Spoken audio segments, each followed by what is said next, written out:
মা গম্ভীরভাবে বললেন, আমি কি একমুখে খাই? তুমি কি তাই মনে করো? বোকামি করো না, মাছ খাবে, আমি বলছি খাবে। সেই অবধি ভক্তটি আজীবন আমিষাসী রহিলেন। মা এরকমই। জননীং শারদাং দেবীং রামকৃষ্ণ জগদ্গুরুম পাদপদ্মে তয়োসিত্বা প্রণমামি মুহুর্মুহু। শ্রীমা বলছেন, আমি কি একমুখে খাই? শুকুল মহারাজ, কৃষ্ণলাল এবং লেখক এই তিনজন মধ্যে দুজন বরাবরই নিরামিষাসী, অপর একজন মাত্র 2 মাস হইতে নিরামিষাসী হইয়াছে।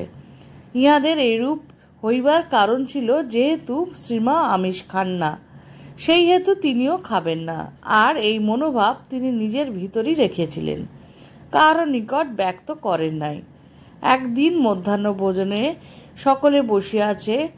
গোলাপ মা আসিয়া শ্রীমান নাম করিয়া ওই তৃতীয় ভক্তটিকে মাছ খাইতে বলিলেন, অর্থাৎ যিনি 2 মাস নিরামিষাসী হয়েছেন তাকে। তিনি সম্মত হলেন না।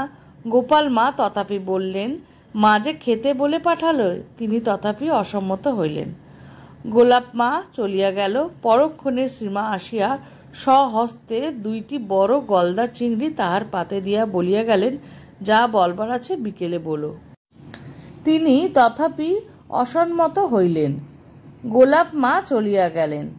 পরক্ষণে শ্রীমা আসিয়া স্বহস্তে 2টি বড় গলদা চিংড়ি তাহার পাতে দিয়া বলিয়া গেলেন, যা বলবার আছে বিকেলে বলো, এখন খাও। অগত্যা ভক্তটি উহা খাইলেন। যথাসময়ে শ্রীমা খিড়কি মহলে ভক্তটিকে ডাকিয়া পাঠাইলেন।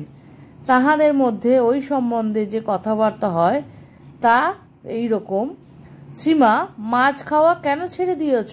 ভক্তটি বলল, আপনি কেন খান না? শ্রীমা বললেন, আমি কি একমুখে খাই? ভীষণ গম্ভীরভাবে এই কথাটি বললেন শ্রীমা। আরও বললেন, তুমি কি তাই মনে করো? বোকামি করো না, মাছ খাবে, আমি বলছি খাবে। সেই অবধি ভক্তটি আজীবন আমিষাসী হলেন।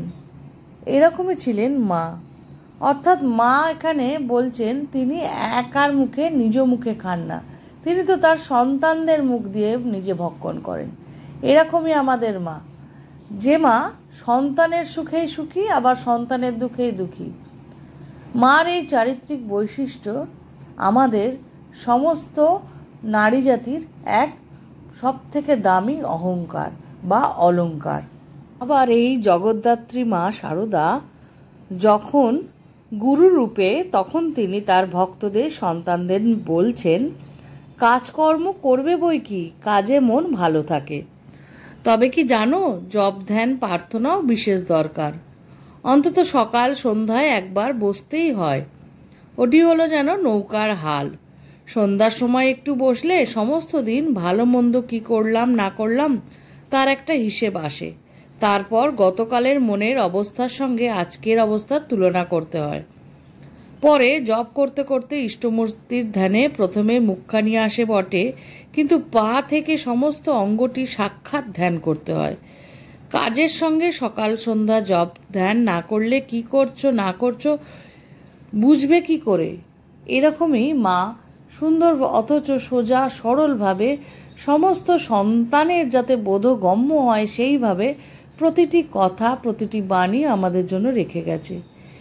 সেগুলোই আমরা যারা আধ্যাত্মিক পাথেয় হিসাবে গ্রহণ করতে পারি। এই সমস্ত কথা ঠাকুর, মা, স্বামীজির সমস্ত কথা আমাদের মননে যদি আমরা বসিয়ে নিতে পারি, তাহলে সামনের দিকে আমরা তো এগোবই, সঙ্গে করে নিয়ে যাব আমাদের চারপাশের সকল মানুষজনকে। আজকের ভিডিওটি ছোট্ট রাখলাম, তোমাদের কেমন লাগলো জানিও। ভালো লাগলে লাইক, শেয়ার, সাবস্ক্রাইব করো, সঙ্গে থেকো। শ্রী শ্রী ঠাকুর, মা, স্বামীজি, আমার গুরু মহারাজ এবং অন্যান্য মহারাজদের শ্রীচরণে শত কোটি প্রণাম নিবেদন করে আজকের এই ছোট্ট মায়ের কথাগুলি দিয়ে ভিডিওটি শেষ করলাম।